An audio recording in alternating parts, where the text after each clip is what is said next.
사랑과 은혜가 풍성하신 하나님, 지난 주일 이후 3일간을 또 주님께서 지켜주시고 한 주의 중심, 이 저녁에 주님 앞에 나와 머리 숙여 예배하며 주님의 은혜를 사모하게 하신 주님의 인도하심을 감사합니다.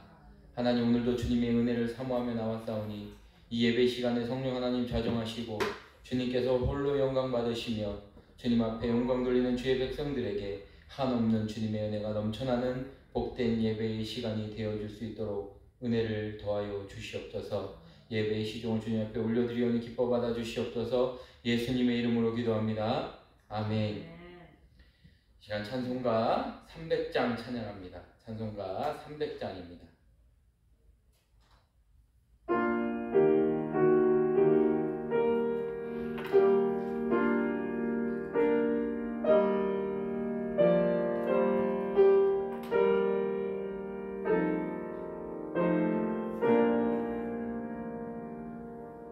내 맘이 낙심되며 근심에 눌릴 때 주께서 내게 오사 위로해 주시네. 가는 길 캄캄하고 괴로움 많으나 주께서 함께하며 내 짐을 지시네. 그 은혜가 내게 족하네.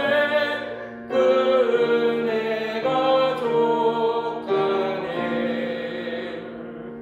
이 괴로운 세상 지날 때 그 은혜가 족하네. 희망이 사라지고 친구 날 버릴 때 주 내게 속삭이며 새 희망 주시네. 싸움이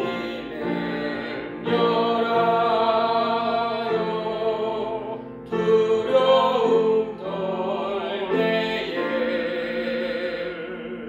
승리의 왕이 되신 주 음성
200장입니다.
은혜가 풍성하신 하나님, 오늘도 주님의 은혜를 사모합니다. 하나님, 무엇보다 주님께서 말씀 가운데 허락하시는 주의 은혜가 넘치는 시간 되어줄 수 있도록 주님께서 인도하여 주시옵소서.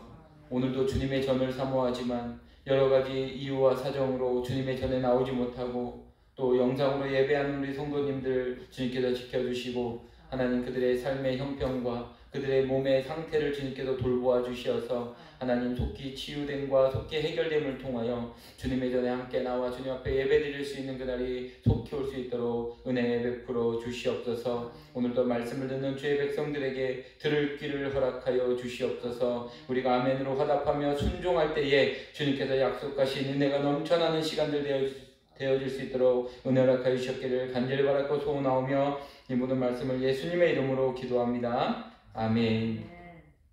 오늘 우리가 함께 나누실 말씀은 디모데후서 3장입니다. 디모데후서 3장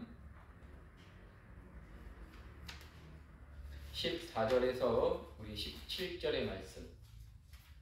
신약성경 345면 디모데후서 3장 우리 14절에서 17절의 말씀 우리 함께 한 목소리로 합독하도록 합니다. 그러나 너는 배우고 확신한 일에 거하라. 너는 내가 누구에게서 배운 것을 알며 또 어려서부터 성경을 알았나니 성경은 능히 너로 하여금 그리스도 예수 안에 있는 믿음으로 말미암아 구원에 이르는 지혜가 있게 하느니라. 모든 성경은 하나님의 감동으로 된 것으로 교훈과 책망과 바르게 함과 의로 교육하기에 유익하니 이는 하나님의 사람으로 온전하게 하며 모든 선한 일을 행할 능력을 갖추게 하려 함이라. 아멘.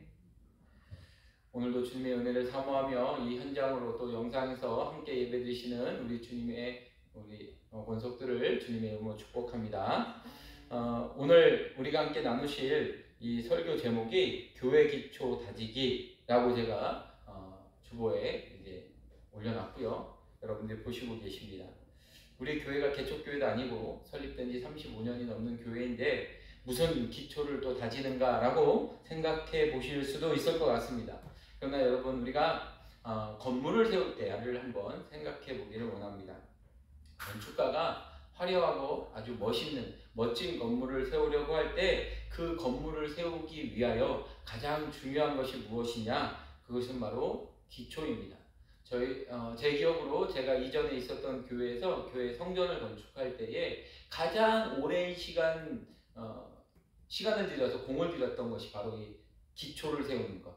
기초, 땅을 파고 그 위에다가 이게 정확하게 표현이 뭐냐면 공구리를 친다고 그러죠. 그 공구리를 정확하게 딱 치고 그래서 단단하게, 그래서 더 이상 이 누수가 없게 하고 물이 들어오지 않게 하고 거기서 반석을 다 다진 후에 그 다음에 올리는 것은 생각보다 빨리 올라갔던 그런 기억이 있습니다.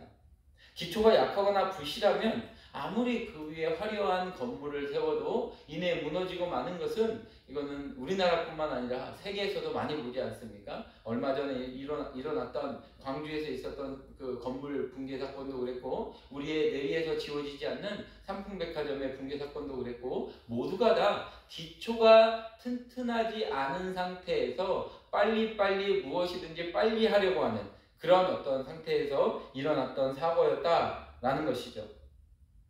또 요즘 우리를 불안하게 만드는 코로나도 마찬가지 아닙니까? 언제 어디에서 누구를 통해서 감염될지 몰라서 불안해하기도 합니다. 그런데 일부 전문가들의 의견에 따르면 코로나에 걸려도 특별한 증상 없이 지나가는 사람들, 저는 좀 이해가 안 되는데 저는 아팠거든요. 근데 특별한 증상 없이 그냥 걸렸대요 라고 지나가는 사람들도 있습니다. 그 사람들의 특징이 뭐냐면 기본적인 면역력이 강하다 라고 하는 이야기들을 볼 수 있습니다. 그래서 그 면역력이 강하신 분들은 특별한 증상 없이 조기에 완치되어지는 경우들도 있다고 합니다. 면역력이 좋다. 이것이 무엇입니까? 외부에서 병균이 들어왔을 때 내 안에 가지고 있는 병균에 대한 저항력, 이것을 이제 면역력이라고 하지 않습니까? 그러니까 면역력은 특별한 어떻게 우리가 무엇인가를 막 길러내기보다도 우리 몸이 가지고 있는 어떤 기초 능력, 그러니까 기초 능력이 튼튼할 때에 외부로부터 들어오는 공격도 잘 막아내더라 라는 것입니다. 그러니까 건강한 사람은 건강한 면역력도 가지고 있다라는 것이죠. 우리 건강에서도 이처럼 기초가 중요합니다. 우리가 이제 공부도 하다 보면 저는 그 공부를 그렇게 썩 잘하지 못한 학생이었는데 공부를 잘하지 못한 이유 중에 가장 중요한 이유는 기초를 다질 때, 가장 기본적인 공식을 배우거나 기본적인 단어를 배울 때 그때 한참 놀았기 때문에 이 이후에 공부를 하고 싶어도 기초가 없으니까 따라가기 어려웠던 기억들이 있습니다. 기초가 튼튼하면 우리는 그 위에 건물을 세우는 것이 쉬운 것처럼 여러 가지 건강도, 우리들의 어떤 공부도, 여러 가지의 사업도 모두 다 기초가 튼튼할 때에 든든히 세워져 가는 것을 우리가 볼 수 있다라는 것입니다. 이와 마찬가지로 우리의 신앙생활도 그렇다는 것이죠. 우리의 교회생활도 그렇다는 것입니다. 기초가 중요합니다. 교회가 든든히 서기 위해서 성도가 신앙생활을 튼튼하게 건강하게 해 나아가기 위해서는 무엇이 중요합니까? 기초가 중요합니다. 왜 자꾸 신천지니 하나님의 교회니 이런 데들이 이렇게 기승을 부리고 거기에 뭐 몇십만 명이 있다는 둥 이런 얘기들이 왜 나옵니까? 교회에 있는 성도들이 대부분 기초가 튼튼하지 않았던 사람들이 그런 이야기들을 듣고 현혹되어져서 넘어가기 때문에 그쪽에서 자꾸 인원이 늘어나는 것이죠. 기초가 튼튼해야 한다라는 것입니다. 이 사실을 잘 보여주는 성경 말씀이 있는데요. 로마서 1장 15절에 보면 사도 바울이 로마 교회 성도들에게 이렇게 권면합니다. 그러므로 나는 할 수 있는 대로 로마에 있는 너희에게도 복음 전하기를 원하노라. 사도 바울이 지금 누구에게? 로마에 있는 너희에게, 그러니까 로마에 있는 교회 성도들에게 복음 전하기를 원한다라고 말씀합니다. 그러니까 1차적인 수신자가 누굽니까? 로마 교회에 있는 성도들입니다. 성도들. 그런데 여러분, 이 사도 바울이 로마 교회 성도들에게 무엇을 전하기를 원한다는 말씀입니까? 복음이다 라고 성경이 분명하게 말씀하고 있지 않습니까? 여러분, 좀 이상하지 않습니까? 복음은 우리가 기본적으로 생각할 때에 누구에게 전해야 되는 것입니까? 아직 예수를 알지 못하고 하나님을 믿지 못하는 그런 아직 복음을 접해보지 않은 사람들에게, 믿지 않는 사람들, 이 세상에 예수를 알지 못하는 사람들에게 복음을 전해야 하는 거 아닙니까? 그런데 사도 바울은 지금 누구에게 복음을 전하기를 원한다고 말을 하고 있냐면, 이미 복음을 듣고 예수를 믿어 구원을 얻은 성도들, 그 로마 교회 성도들에게 내가 복음 전하기를 원한다라고 말씀합니다.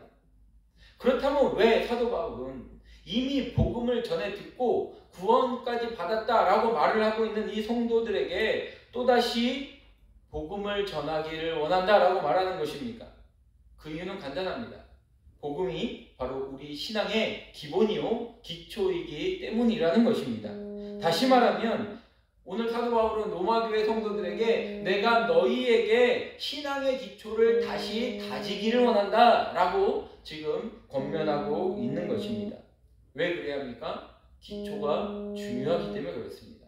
그래서 우리가 이제 교회 생활을 하다 보면 정말로 중요한 거, 저는 이 생각을 계속 저희 목회에 있어서 가장 기본으로 여기고 있는데, 정말로 중요한 게 뭐냐면 새신자 교육입니다.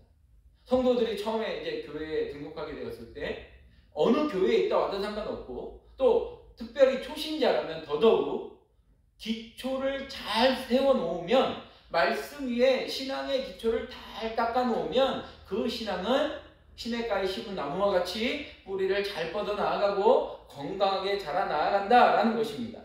기초가 중요합니다. 기초가 튼튼해야 성도의 각자의 신앙생활도 든든히 설 수 있고, 교회도 마찬가지입니다. 기초가 튼튼해야 어떠한 악한 영의 세력이라든가 어떠한 이단단체들이 공격해 온다 할지라도 굳건히 설 수 있게 되어진다라는 것입니다. 부실한 기초 위에 세워진 건물 무너질 수밖에 없습니다. 건강한 기초인 면역력이 약하면 코로나가 아니라 단순한 감기만 와도 큰 어려움을 당하게 되는 것, 우리 주변에서 쉽게 볼 수 있습니다. 교회도 마찬가지입니다. 반듯한 기초 위에 우리가 바로 세우지 못한다면 이 교회가 든든히 세워져 나아갈 수 없다라는 것이죠. 제가 예전에 신방을 하면서 한 성도가 저에게 이렇게 질문한 적이 있었습니다. 목사님, 혹시 곤란한 질문 하나 해도 됩니까? 라고 질문을 하셨어요. 네, 젊은 분이었는데. 그래서 제가 그냥 아무런 생각 없이 괜찮습니다, 뭐 질문하셔도 됩니다, 이렇게 했더니 어렵게 말씀을 꺼냈는데 이런 질문이었습니다.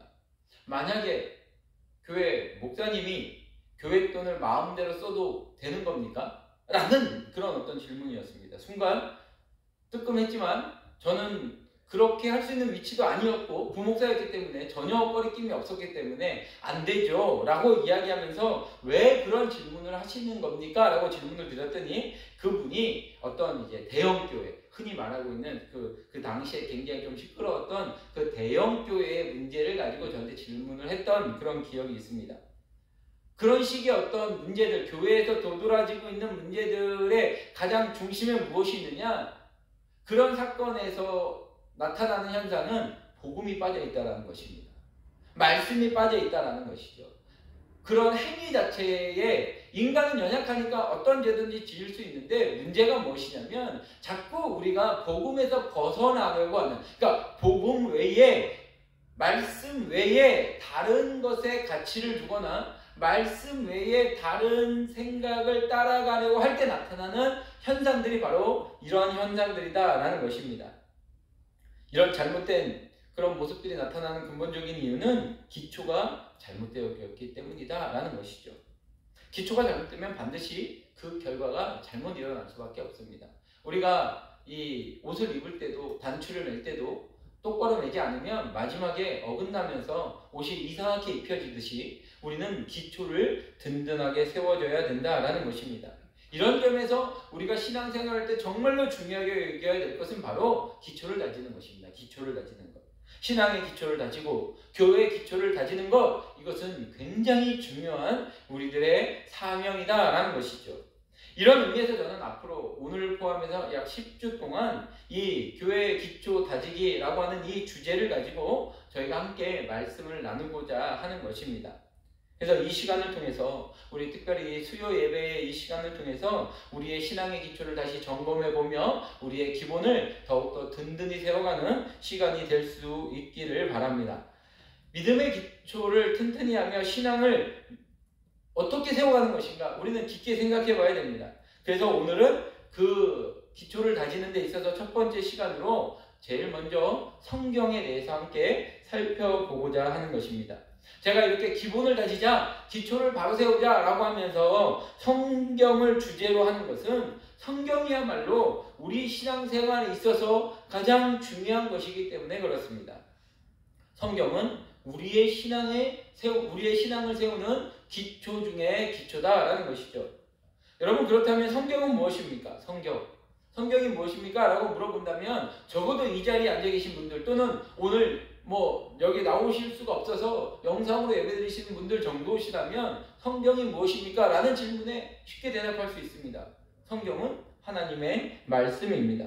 오늘 읽은 본문 16절에서 모든 성경은 하나님의 감동으로 된 것으로 라고 말씀합니다. 하나님의 감동. 이 감동이라고 하는 단어는 더 정확하게 말하면 하나님의 입에서 나온 말씀이라는 뜻이 되기도 합니다. 즉, 성경은 하나님의 입에서 나온 말씀을 사람이 받아서 기록한 것이라고 우리는 받아들이면 된다라는 것입니다. 이것을 베드로후서 1장 20절에서 21절은 이렇게 말씀하죠. 먼저 알 것은 성경의 모든 예언은 사사로이 풀 것이 아니니 예언은 언제든지 사람의 뜻으로 낸 것이 아니요 오직 성령의 감동하심을 받은 사람들이 하나님께 받아 말한 것임이라. 그러니까 하나님께서 말씀하신 것을 받아서 그대로 기록한 것, 이것이 바로 성경이다라는 것입니다. 그러므로 성경은요, 그 자체로 절대적인 권위를 가지고 있습니다. 제가 주일에도 잠깐 설교하면서 말씀을 드렸지만 우리 교회의 가장 권위를 지니고 있는 것은 무엇입니까? 말씀입니다. 그러면 가장 큰 권위자는 누구입니까? 목사입니까? 장로님입니까? 우리 권사님입니까? 아니라는 것이죠. 어떤 사람이 가장 큰 권위를 가지는 것입니까? 하나님의 말씀을 입에 담고 있는 자, 하나님의 말씀을 전하는 성도, 이 하나님의 말씀을 대언하는 사람, 이런 어떤 카테고리에서 봤을 때 하나님의 말씀으로 이야기하는 사람이 가장 권위 있게 되어진다라는 사실을 우리는 기억해야 한다라는 것입니다. 왜 그렇습니까? 하나님의 말씀이기 때문에 그렇습니다. 이런 점에서 성경은 이 세상의 그 어느 책과도 비교할 수 없는, 아니 비교한다는 것 자체도 이상한 그런 아주 능력의 책이다라는 것이죠. 그러면 하나님의 말씀인 이 성경은 무엇을 말씀하고 있는 것입니까? 성경의 주제는 무엇일까요? 이것을 알기 위해서 우리는 먼저 계시라는 단어를 우리는 다시 한번 생각해 볼 수 있어야 합니다. 계시라는 것은 한문 그대로 열어서 보여준다. 이런 겁니다. 열어서 보여준다. 그러니까 우리는 성경을 하나님의 말씀이라고 말하기도 하지만 또 다른 말로 하나님의 계시의 말씀이라고 부르기도 합니다. 이때 성경을 계시의 말씀이라고 부르는 것은 바로 하나님께서 자신을 열어서 보여주신 것이라고 하는 뜻을 가지고 있는 것입니다. 그러므로 여러분, 하나님께서 자신을 열어서 보여주신 것이라고 하는 뜻은요, 우리가 그것을 통해서 누구를 볼 수 있다는 겁니까? 하나님을 볼 수 있다는 것입니다. 우리가 하나님을 어떻게 알 수 있습니까? 우리는 어떠한 방법을 통해서도 하나님을 알 수 있는 방법은 없습니다. 우리가 이 세상에 그 어떤 방법을 가지고 아무리 귀납법적 무슨 연약법적 또는 무슨 분석법 무슨 분석법을 가지고 아무리 들어가도 하나님을 알 수가 없습니다. 하나님이 누구시며 하나님이 어떤 말씀을 하셨으며 무슨 일을 하셨으며 하나님의 뜻과 계획이 무엇인지 누가 알 수 있겠습니까? 왜냐하면 우리 인간은 도저히 이해할 수 없는 피조물이기 때문에 그렇습니다. 우리의 지식이나 지혜로 하나님을 알 수가 없다라는 것입니다. 그런데 하나님께서 이렇게 알 수 없는 우리들에게 하나님을 알 수 없으니 알 수 있는 방법을 하나 알려주셨는데 그것이 뭡니까? 말씀이라는 것입니다. 다시 말하면 하나님께서 자신을 여셔서 직접 우리에게 보여주고 계신다라는 것이죠. 즉 우리가 하나님을 알 수 있는 방법은 무엇입니까? 하나님의 계시, 하나님의 말씀이라는 것입니다. 우리가 간혹 기도원들을 가다 보면, 저도 요즘에는 기도원을 거의 잘 안 가봐서 모르는데 예전에는 기도원을 좀 많이 다녀왔습니다. 한월산, 할렐루야, 이런 기도원, 근데 많이 다녀봤는데요. 최자실 금식기도원 이런데, 그런 데들을 주로 이제 많이 다녀봤는데, 그런데도 꼭 기도굴에 들어갔다 나오면 꼭 누군가가 와서 하나님을 알려주겠다라고 말씀하시는 분이 꼭 옆에 붙습니다. 여러분, 그분들이 기도를 통해서 내가 하나님을 경험했다, 하나님을 말했다, 그럴 수 있는데요. 저는 신뢰하지 않는 이유는 딱 한 가지입니다. 왜냐하면 그분들은 내가 알고 있는 하나님을 말하기 때문에 그렇습니다.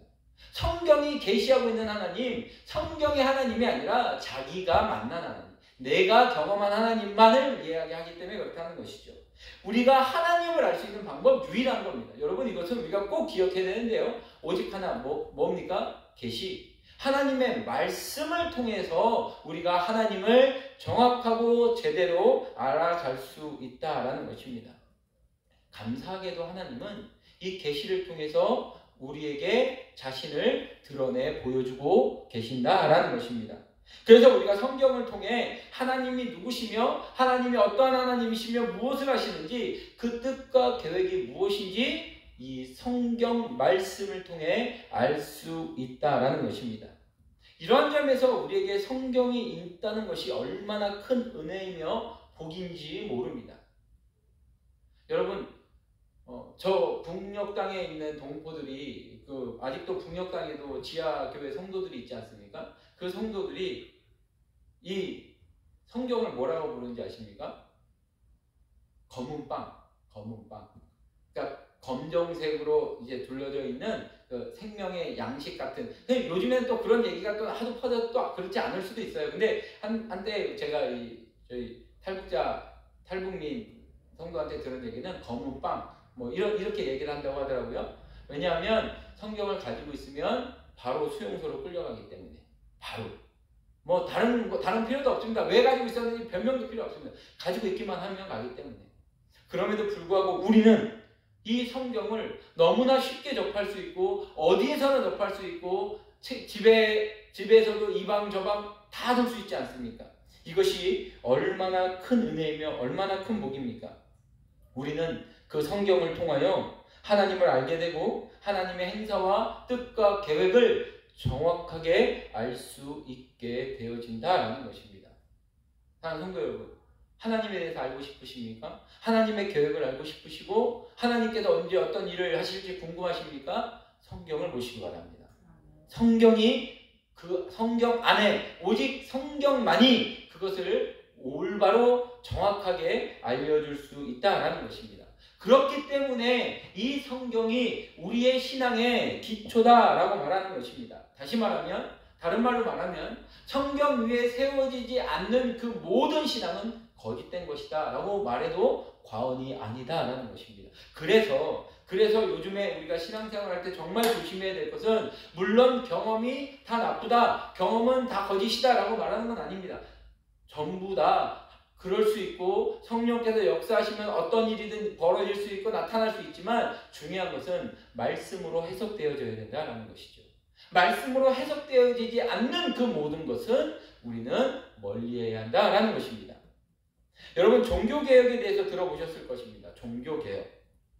종교개혁이 왜 일어났습니까? 그 종교개혁이 일어나던 그 시대에 유럽의 이 중세의 교회는요, 역사상 가장 타락한 교회였습니다. 아무리 요즘에 뭐 한국 사람들이 뭐 교회를 보고 뭐 개독교다 뭐다 막 욕하고 뭐 손가락질을 해도요, 중세 교회에다 갖다 놓으면 이렇게 깨끗한 그런 종교일 수가 없습니다. 그 정도로 중세 교회는 엄청나게 타락했던 교회의 대표입니다. 무엇보다 교회 안에 온갖 미신이 판을 쳤습니다. 그 예로 한 가지 예를 들어드린다면, 성인을 숭배하는 것을 우리가 대표로 들 수 있습니다. 성인이란 무엇입니까? 성 베드로, 누구, 이렇게 이야기하지 않습니까? 이 성인이란 이 땅에서 살아가다가 거룩한 삶을 살다가 신앙의 거룩함을 이루어가다가 죽은 성도들을 성인. 그래서 우리나라에서 성인이 대표적으로 김대건 신부 같은 분이 있죠. 성 김대건. 제가 알고 있기로 그분이 성인의 반열에 올라간 것으로 제가 기억하고 있는데요. 그러니까 그런 분들을 성인, 세인트 이렇게 붙이는, 앞에다 세인트를 붙이죠. 그래서 그분들을 기억하고 그분들의 신앙을 본받자 이런 것은 백보 양보해서 그럴 수 있다라는 것까지는 좋은데, 그것이 지나쳐서 중세교회는 그 성인들을 숭배하기까지 했다는 것입니다. 그래서 그 성인이 남겨진 유품, 그 성인이 입고 다녔던 옷, 신발, 봤던 성경, 묵주 이런 것이 있으면 그것을 어떻게든 찾아내려고 했었고, 그것을 한 번이라도 만지면 어떤 능력이 자기에게 들어오는 것처럼 여겨졌고, 그런 것들을 굉장히 숭배해서 어떤 한 군데 전시해 놓고 그것을 바라보며 기도하고 하는 일들이 있었다라는 것입니다. 심지어 성인에게 기도까지 하게 되어졌습니다. 그러한 전통은 지금도 카톨릭에 이어져 오고 있음을 우리는 볼 수 있습니다. 성 누구시여 우리를 도우소서라고 기도를 하죠. 또한 면죄부를 팔기도 했습니다. 면죄부가 무엇입니까? 여러분, 면죄부는 단순히 우리의 죄를 사하기 위해서 돈을 내는 것이다 라고 생각하시는 것은 좀 축소해서 보시는 것이고, 이 당시의 면죄부는 이런 겁니다. 면죄부의 저 헌금함 같은 거에 면죄부에 대한 이 글귀가 써져 있는데 뭐라고 써져 있었냐면, 당신의 헌금이 이 연보계의 땅그란 소리를 내는 순간 당신의 조상의 죄가 사하여지며 연옥에서 천국으로 올라갈 것이다 라고 쓰여져 있었습니다. 그러니까 이것이 무엇이냐면, 그들은 이제 연옥설이라는 것을 가지고 있기 때문에 우리는 천국 아니면 지옥인데 그 중간 단계인 연옥이라는 것이 있어서, 그 연옥에 우리의 조상들이 죄를 짓고 하나님을 제대로 믿지 못하고 하나님을 제대로 섬기지 못하고 죽으면 연옥으로 일단 가는 거예요. 연옥으로 가서 천국 아니면 지옥을 이제 기다리고 있는데, 지상에 있는 성도들이, 가족들이, 후손들이 열심히 기도하고 열심히 봉사하고 말씀대로 살려고 하고 이렇게 예배에 잘 참석하고 했을 때, 그럴 때에는 이 연옥에 있던 조상들이 천국으로 올라가는데, 자, 그러면 면죄부는 왜 필요한 겁니까? 신속하게. 퀵이죠. 퀵 서비스. 그러니까 빨리 내가 지금 열심히 말씀대로 살고 봉사하고 이렇게 하려면 시간이 좀 걸리지 않습니까? 그 시간을 단축시켜주는 게 이 면죄부가 된 것이죠. 그 면죄부가 했던 것은 성당을 짓기 위해서 돈이 부족하니까, 물론 그것 때문에 시작된 건데, 이 정도로 그렇게 해도 성도들이 아무런 의심 없이 거기에다가 헌금을 하는 그런 일들이 일어날 정도로 중세교회가 타락해졌다라는 것이죠. 돈으로 죄를 씻는 행위까지 있었다라는 것입니다. 이런 미신들이 교회 안에 가득했을 때, 그때 이제 종교 개혁자들이 일어나게 된 것이죠. 여러분, 종교 개혁이라는 것은 뒤엎자, 뭐 다 때려 부수자, 뭐 이런 개혁이라는 것은 그런 게 아닙니다. 개혁은 무엇입니까? 처음으로 돌아가자. 우리의 신앙의 처음으로 돌아가자. 그래서 가장 처음으로 돌아가서 제일 먼저 힘쓴 일이 무엇입니까? 성경을 번역하는 일이었습니다. 성경을 번역하는 일. 당시 중세교회에서의 성경이라는 것은 라틴어로 된 성경밖에 없었습니다. 라틴어. 당시의 라틴어는 이미 사장된 언어고 쓰지 않는, 일상어로 쓰지 않는 고어이기 때문에 아무도 해석할 수가 없습니다. 마치 제가 이 설교를 할 때 여러분들에게 헬라어는 이렇습니다. 그러면서 헬라어로 헬라어가 문법적으로 이렇고 뭐 동사는 이렇고 이렇게 얘기하면 물론 한국말로 제가 설명을 하면 알아듣겠지만 헬라어를 가지고 막 읽어가면서 헬라어로 설명을 하면 어떻게 알아듣겠습니까? 똑같은 것입니다. 라틴어로 번역되어져 있는 그 성경을 그냥 라틴어로 읽어주는 겁니다. 예배 시간에 설교도 라틴어로 했습니다. 성도들이 못 알아듣습니다. 모르는 언어니까요. 배우고 싶어도 가르쳐주는 데는 그 당시 신학교 수도원밖에 없었기 때문에 아무도 배울 수 없습니다.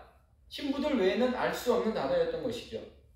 그래서 신학을 공부한 신부들 빼고는 일반 신자들은 성경을 읽을 수가 없었습니다.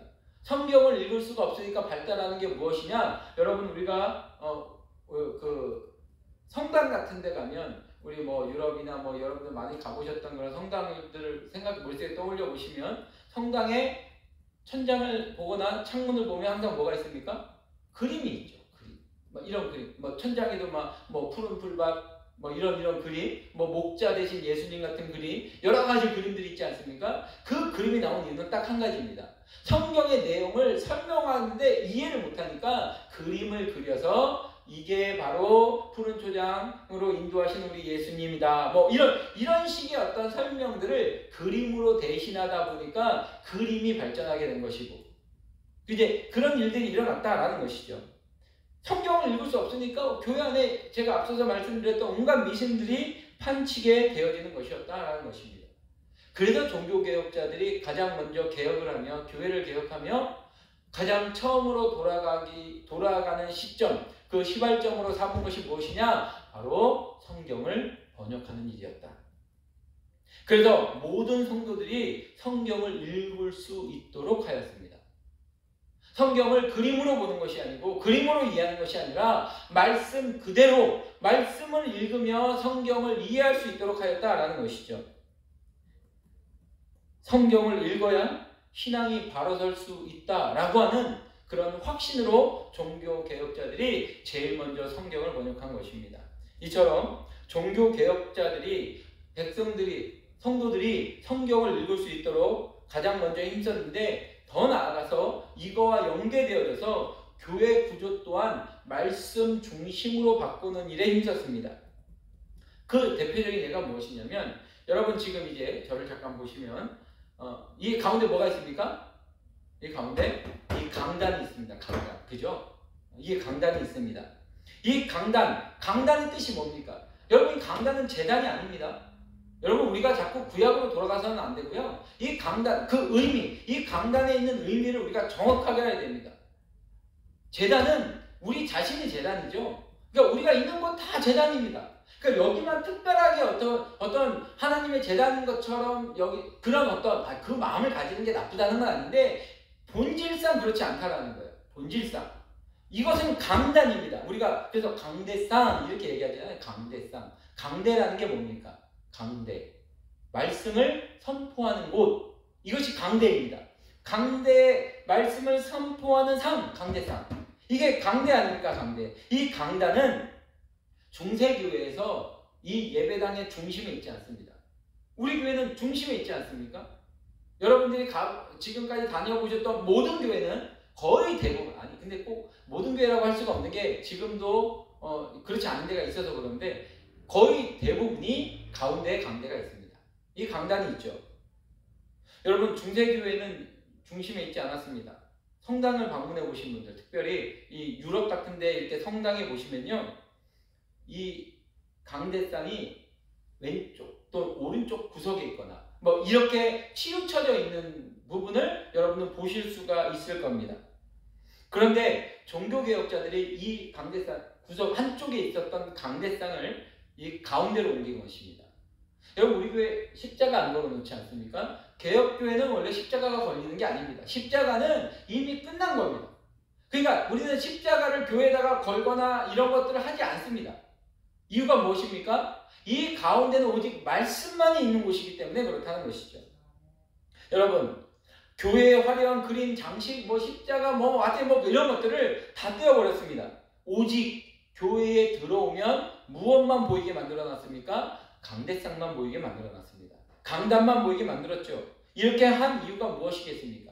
종교개혁자들, 우리의 선배, 우리 프로테스탄트의 이 가장 우리가 후예들로 여겨진다면 그 종교개혁을 일으켰던 우리의 신앙의 선배들, 우리 신앙의 조상들이 이 말씀, 이 강대상을 이 가운데 둔 것은 하나님의 말씀이 우리 신앙의 근본이다라는 것입니다.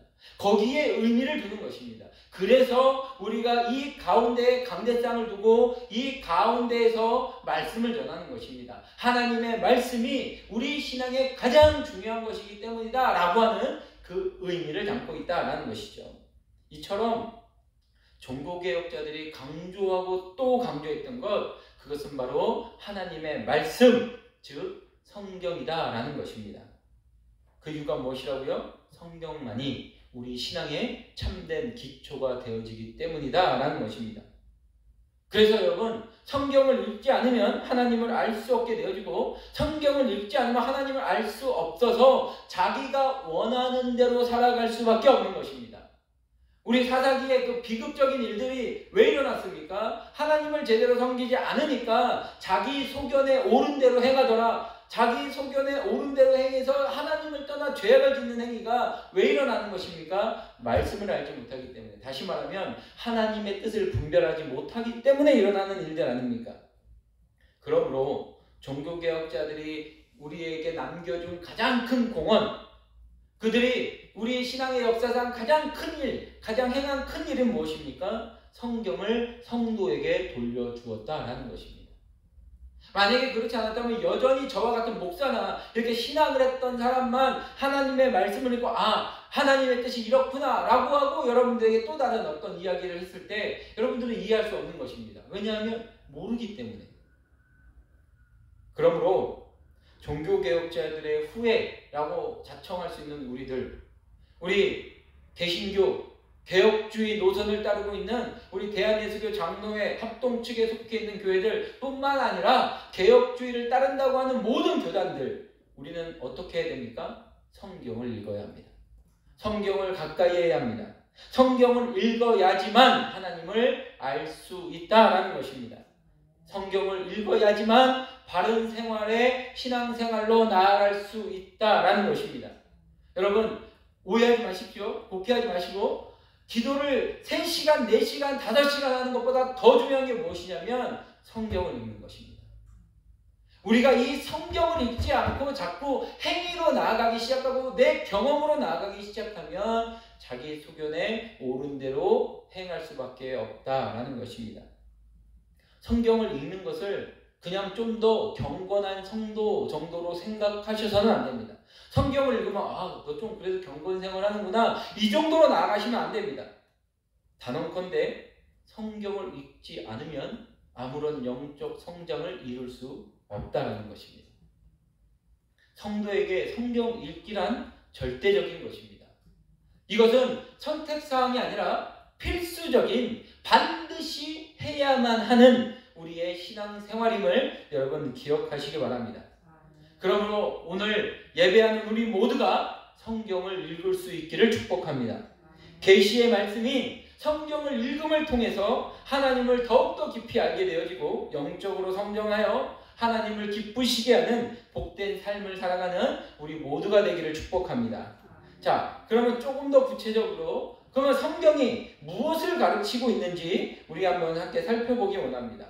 오늘 성경은 크게 2가지 사실을 우리에게 알려주는데, 먼저는 구원에 이르는 지혜가 있다라고 말씀합니다. 자, 우리 오늘 본문으로 돌아가셔서요, 15절 말씀을 다시 한번 같이 읽어봅니다. 15절입니다. 시작. 또 어려서부터 성경을 알았나니 성경은 능히 너로 하여금 그리스도 예수 안에 있는 믿음으로 말미암아 구원에 이르는 지혜가 있게 하느니라. 아멘. 여러분, 성경이 무엇보다 중요한 이유가 무엇인 줄 아십니까? 바로 성경이 우리에게 구원에 이르는 지혜가 있게 하기 때문에 그렇다라는 것입니다. 하나님께서 우리에게 성경을 주신 가장 중요한 목적이 무엇입니까? 구원을 해주시기 위해서입니다. 우리를 구원해 주시기 위해서. 우리가 어떻게 구원받습니까? 하나님께서 보내신 예수 그리스도를 믿음으로 고백함을 통해서, 예수 그리스도를 믿음으로 통해서 우리가 구원받는 거 아닙니까? 그런데 여기서 문제가 무엇입니까? 여기서 보내신 구원자 예수님이 누구인 줄 어떻게 아느냐라는 것입니다. 우리가 그분이 그리스도라는 것을 어떻게 아느냐라는 것입니다. 우리가 예수 그리스도가 누군지 알아야 믿고 구원을 받을 거 아닙니까? 그렇기에 하나님께서 성경을 통해 구원자 예수님이 누구신지를 알도록 기록하셨다라고 성경이 말씀하고 있다라는 것이죠. 그래서 요한복음 20장 31절에서는 성경의 기록 목적을 이렇게 말씀합니다. 오직 이것을 기록함은 너희로 예수께서 하나님의 아들 그리스도이심을 믿게 하려 하며 또 너희로 믿고 그 이름을 힘입어 생명을 얻게 하려 함이니라. 성경을 기록한 목적은 바로 예수께서 하나님의 아들, 또 하나님께서 보내신 그리스도이심을 믿게 하려고 하는 것이다 라고 성경이 말씀하고 있다는 것입니다. 다시 말하면 우리는 성경을 읽지 않으면 예수님을 알 수 없다라는 것입니다. 예수님이 하나님의 아들이시고 그리스도이시며 구원자이신 것을 우리는 전혀 알 수 없게 되어집니다. 그것을 모르면 어떻게 됩니까? 구원받을 수 없는 것입니다. 여러분, 하나님이 성경을 왜 주셨습니까? 성경을 읽음으로 하나님이 보내신 구원자 예수 그리스도를 알도록 하기 위함이다 라는 것입니다. 우리가 예수님을 알 때 믿음을 가지게 되어지고 그것을 통해 생명, 즉 구원을 얻게 되어진다라는 것이죠. 누가복음 24장에 보면 예수님께서 십자가에 못 박히시는 후에 며칠이 지난 후 이제 예수님께서 부활하시고 나서 며칠 후에 예수님의 두 제자가 절망에 빠진 채로 여리고로 가는 길가에 있었습니다. 그때 부활하신 예수님께서 그 길을 걷고 있는 두 제자에게 다가가셨습니다. 두 제자는 자신들에게 다가온 예수님이 누군지 모르고 부활하신 예수님을 보고도 전혀 예수님이다, 우리 선생님이다 라고 꿈에도 생각 못하고 자신들이 왜 지금 절망에 빠졌는지 이야기합니다. 이때 예수님께서 두 제자들에게 전해주신 말씀이 누가복음 24장 27절인데 이렇게 말씀합니다. 이에 모세와 모든 선지자의 글로 시작하여 모든 성경에 쓴 바 자기에 관한 것을 자세히 설명하시니라. 예수님께서 제자들에게 자신을 설명할 때 자신의 이야기를 하셨다라고 말씀하지 않으십니다. 모세와 모든 선지자의 글로 시작하여 모든 성경에게 쓴 바 성경을 말씀하셨다라고 오늘 말씀하고 있지 않습니까? 성경 말씀을 통하여 자기에 관한 것, 구원자 예수님에 관한 이야기를 들려주었다라고 말씀합니다. 그런데 이 말씀을 들을 때 두 제자들의 마음에 변화가 일어납니다. 그 아래 누가복음 24장 32절을 보면 그들이 서로 말하되 길에서 우리에게 말씀하시고 우리에게 성경을 풀어주실 때에 우리 속에서 마음이 뜨겁지 아니하더냐 하고 성경을 들을 때 성경의 말씀을 전해주실 때 마음이 뜨거워졌다. 정확하게 말하면 마음이 불타올랐다 라고 성경이 지금 말씀하고 있는 것입니다. 여러분, 하나님의 말씀에 능력이 있음을 믿으시기 바랍니다. 실망하고 절망하고 의심하는 마음이 우리 가운데 가득할 때에 그때 그 모든 것을 해결할 수 있는 것의 길은 오직 하나, 하나님의 말씀이다 라는 것입니다. 성경 말씀을 들은 제자들은 절망과 의심을 떨쳐버리고 부활을 확신하는 믿음을 가졌다라고 성경이 말씀하고 있지 않습니까? 우리가 왜 성경을 읽어야 됩니까? 성경이 예수님을 구원자로 우리들에게 가르쳐주고 계시기 때문입니다. 우리가 성경을 읽을 때 우리도 예수님을 알게 되어지고 믿을 수 있게 되어집니다. 그리고 그 믿음으로 말미암아 우리에게 생명, 즉 구원이 주어지게 된다라는 것이죠. 아직도 혹시라도 하나님에 대해서 조금의 의심이라도 남아있거나 예수님에 대해서 조금의 의심이라도 남아있는 우리 성도님들이 계시다면 성경을 읽으시기 바랍니다. 거기에 우리가 믿어야 할 분이 나타나 계십니다. 여기에 우리의 생명과 구원이 있습니다. 하나님의 말씀이 성경을 통하여 우리의 구원자 되신 예수님을 더욱 확실하게 믿고 구원을 얻었음을 확신하는 우리 모든 성도님들 되시기를 축복합니다. 또 하나, 이 성경은 하나님의 사람으로 살아갈 수 있는 방법을 알려줍니다. 하나님의 사람으로 살아갈 수 있는 방법을 알려준다. 오늘 우리 본문의 16절, 17절 말씀을 함께 읽어보겠습니다. 16절, 17절 말씀입니다. 시작. 모든 성경은 하나님의 감동으로 된 것으로 교훈과 책망과 바르게 함과 의로 교육하기에 유익하니 이는 하나님의 사람으로 온전하게 하며 모든 선한 일을 행할 능력을 갖추게 하려 함이라. 우리는 성경을 통해서 구원의 지혜를 얻게 됩니다. 그런데 성경은 구원에서 그치지 않고 더 나아가 우리가 하나님의 사람으로 이 땅에 살아가는 모든 필요한 지혜를 준다라고 오늘 우리들에게 말씀하고 있다는 것입니다. 성경은 무엇보다 교훈과 책망과 바르게 함과 의로 우리를 교육시킵니다. 이것을 간단하게 표현해 본다면 우리의 삶이 하나님의 기뻐하시는 삶을 살아갈 수 있도록 성경이 우리를 인도한다라는 말씀인 것이죠. 우리의 길을 비춰주신다라는 것입니다. 시편 119편 105절의 말씀이 무엇입니까? 주의 말씀은 내 발의 등이요 내 길의 빛이니이다 라고 말씀합니다. 성경은 우리가 길을 갈 때에 잘못된 길을 가지 않도록 우리의 발을 헛디뎌지지 않도록 계속해서 빛을 비춰주는 것이다 라고 말씀을 하고 있다는 것입니다. 여러분, 우리 인생 앞에 얼마나 많은 문제들이 있습니까?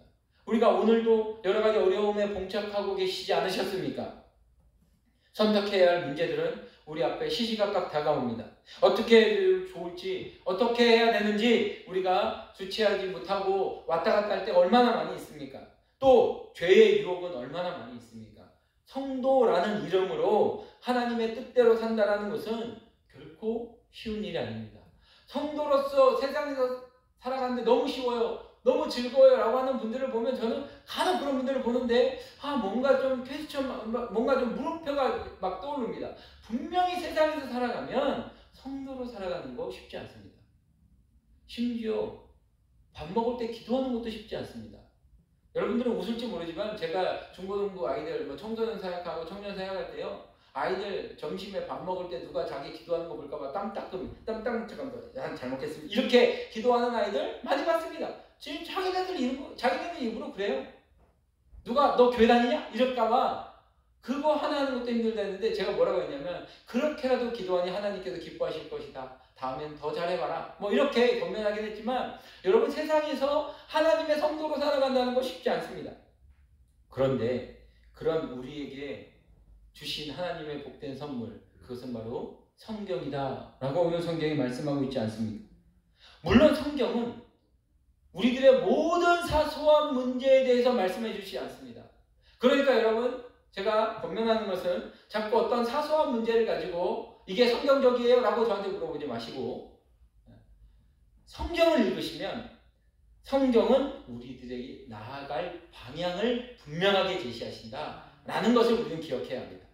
한 치 앞도 보이지 않는 깜깜한 바다에서 좌로 몇 도 우로 몇 도 이렇게 가르쳐주지 않아도 무엇을 보고 갑니까? 저 멀리서 우리에게 빛을 비춰주는 등대, 그 서치라이트를 바라보며 그 배가 나아가서 길을 찾아가듯이 바로 성경을 읽는 성도도 아무리 그 인생이 깜깜하고 절망스러운 상황이라 할지라도 그 방향을 잃지 않을 수 있는 유일한 방법은 성경의 빛을 바라보는 것이다 라는 것입니다. 비록 거친 파도가 우리의 앞길을 막는다 할지라도 성경이라는 등대의 빛으로 말미암아 하나님께서 원하시는 그 목적지로 우리는 나아갈 수 있다라고 성경이 우리들에게 말씀하고 있다라는 것이죠. 시편 119편 9절을 보면 인생에서 가장 방황하기 쉬운 우리 청년들에게 주시는 말씀처럼 보이는 말씀이 있습니다. 청년이 무엇으로 그의 행실을 깨끗하게 하리까? 주의 말씀만 지킬 따름이니이다. 인생의 가장 혼돈한 시기를 보내는 청년들에게 무엇보다 필요한 것을 바로 하나님의 말씀이다라고 말씀하고 있습니다. 하나님의 말씀을 읽고 하나님의 말씀에 순종할 때 그의 삶은 하나님께서 기뻐하시는 순결한 삶으로 나아갈 수 있게 되어진다라는 것이죠. 그런데 이게 비단 청년들에게만 하시는 말씀이겠습니까? 하나님의 나이는 아무도 모릅니다. 우리가 50대가 되고 60대가 되고 70대가 됐다고 내가 좀 나이 좀 먹어서 이렇게 하나님 앞에는 비교할 게 아닙니다. 하나님은 하루가 천년 같고 천년이 하루 같으신 분이라 우리가 하나님 앞에서 우리는 항상 청년의 자세로 살아가야 되는 것이죠. 이 땅을 살아가는 우리 모두는 오직 하나님의 말씀을 따를 때 우리의 삶에 참된 복이 넘쳐남을 우리는 믿어야 한다라는 것입니다. 우리는 이처럼 성경을 읽음으로 구원에 이르는 지혜를 얻을 뿐만 아니라 이 세상을 하나님의 뜻대로 올바르게 복된 삶을 살아가는 삶의 지혜를 얻을 수 있게 되어진다라는 것입니다. 그렇다면 여러분, 우리는 이제 성경을 읽어야 되지 않겠습니까? 성경만이 구원의 지혜를 줄 수 있다면, 성경만이 우리에게 하나님의 사람으로 살아갈 수 있는 지혜를 줄 수 있다면 이 성경을 들고 읽어야 되지 않을까요? 기독교의 가장 역사상 가장 위대한 신학자로 꼽히는 사람 중에 성 어거스틴이라고 불려지는 사람이 있지 않습니까? 어거스틴. 이 어거스틴은 젊은 시절에 참 많은 방황을 했다라고 합니다. 근데 그 방황이 주제는 있었습니다. 그것이 뭐였냐면 진리를 찾고 싶다라는 것이었죠. 진리를 찾기 위해 온갖 일을 다 했고 온갖 이방신, 온갖 이방 종교에 심취해져 있었습니다. 많이 교회도 빠져 있었고, 그래서 굉장히 이상한 행동들과 이상한 죄된 삶을 많이 살았던 사람이 어거스틴입니다. 그런데도 진리를 찾지 못했습니다. 그러던 어느 날 진리를 찾고자 마당 앞에 있는 그 나무 밑에서 아주 깊게 생각에 빠져서 진리란 무엇일까 고민하는 그때에 담벼락 너머에 아이들 노랫소리를 듣게 되어집니다. 톨레레게 톨레레게. 이게 무슨 뜻이냐면 집어 읽어라 라고 하는 뜻입니다. 동네 아이들이 톨레레게 톨레레게 라고 하는 이 노래, 그들의 장난스러운 이 노래가 어거스틴에게는 하나님의 음성과 같이 들렸다라고 고백하며 그는 그 자리에 일어나 집에 들어가 어머니가 읽고 있었던 성경책을 읽을 수밖에 없었다라고 말하며 그가 읽었던 곳이 바로 로마서 13장의 말씀이었고 그 말씀이 훗날 어거스틴을 하나님을 믿게 하며 위대한 신학자로 만들어주는 그 위대한 원동력이 되었다라고 고백합니다. 저는 오늘 여러분에게 동일하게 권면합니다. 톨레레게 집어 읽으시기 바랍니다. 하나님의 말씀인 성경을 읽으시기 바랍니다.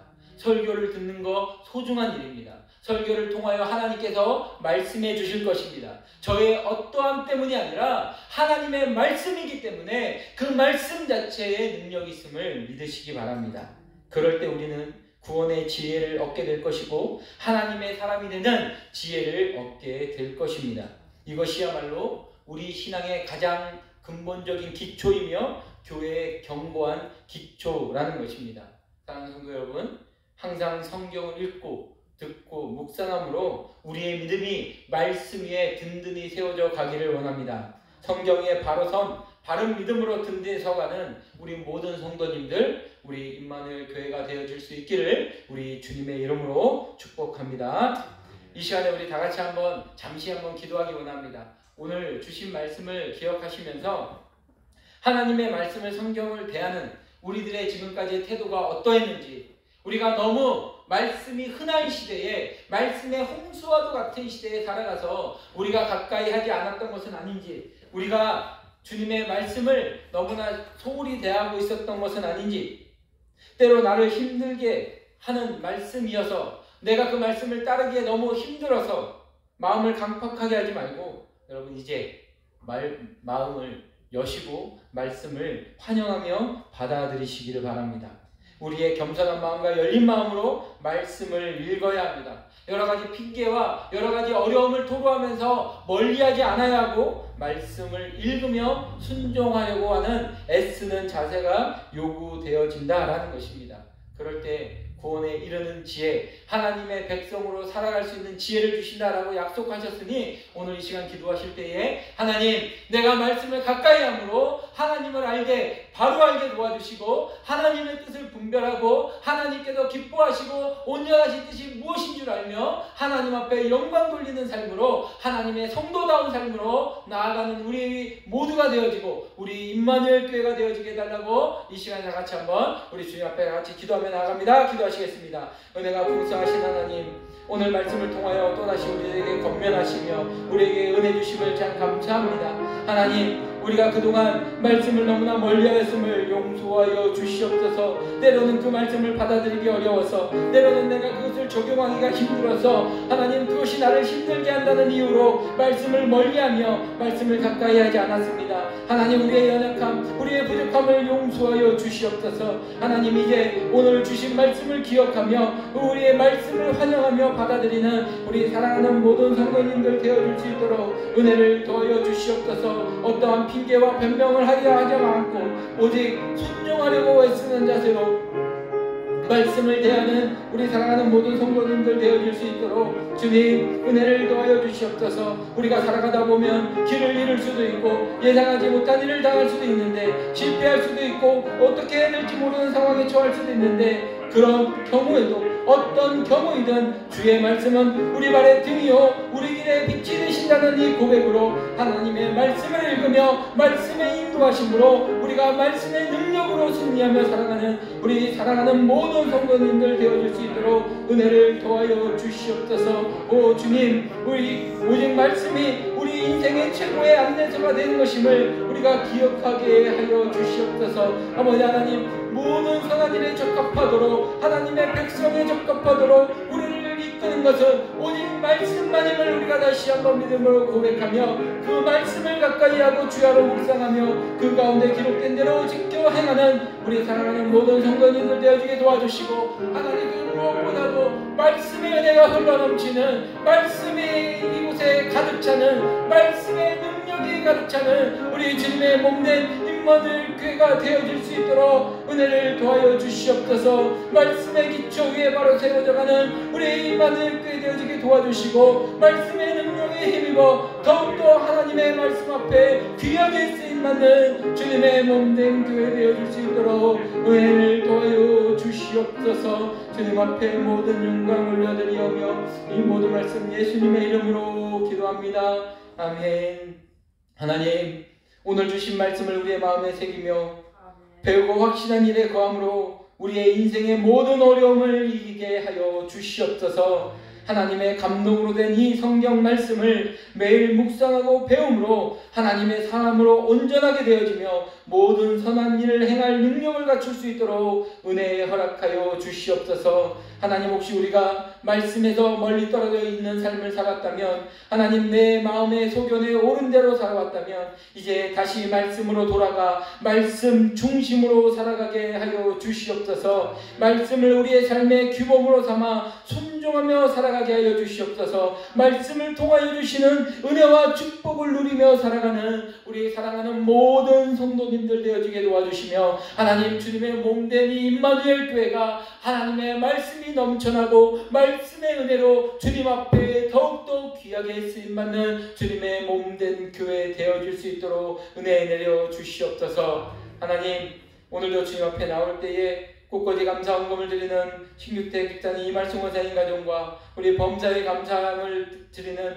우리 김경원 집사님 가정을 주님께서 기뻐 받으시고, 하나님, 이 드려지는 예물이 하나님의 나라와 영광을 위하여 귀하게 쓰임받게 도와주시며, 하나님, 이 가정에 주님께서 베풀어 주시는 은혜가 더욱더 넘쳐날 수 있도록 은혜 베풀어 주시옵소서. 하나님, 이제 남은 한 주 또 주님과 함께 더욱더 살아가게 도와주시고, 이 한 주의 중심에서 다시 한번 믿음을 다시 점검하며 주님 앞에 영광 돌리는 남은 시간들 되어줄 수 있도록 은혜 내려 주시옵소서. 돌아가는 발걸음을 주님께서 인도하여 주시옵기를 간절히 바라고 소원하오며 이 모든 말씀 살아계신 우리 주 예수 그리스도의 이름으로 기도합니다. 아멘. 이제는 우리 주 예수 그리스도의 은혜와 하나님 아버지의 그 크신 사랑하심과 성령 하나님의 감화감동 교제의 역사 충만케 하시는 은혜가 이제 말씀으로 돌아가 말씀의 인도하심을 받으며 말씀의 능력을 경험하며 살아가기로 작정하는 우리 사랑하는 모든 성도님들 머리머리 위에와 주님의 몸된 교회 위에 이제로부터 영원까지 함께 있을지어다.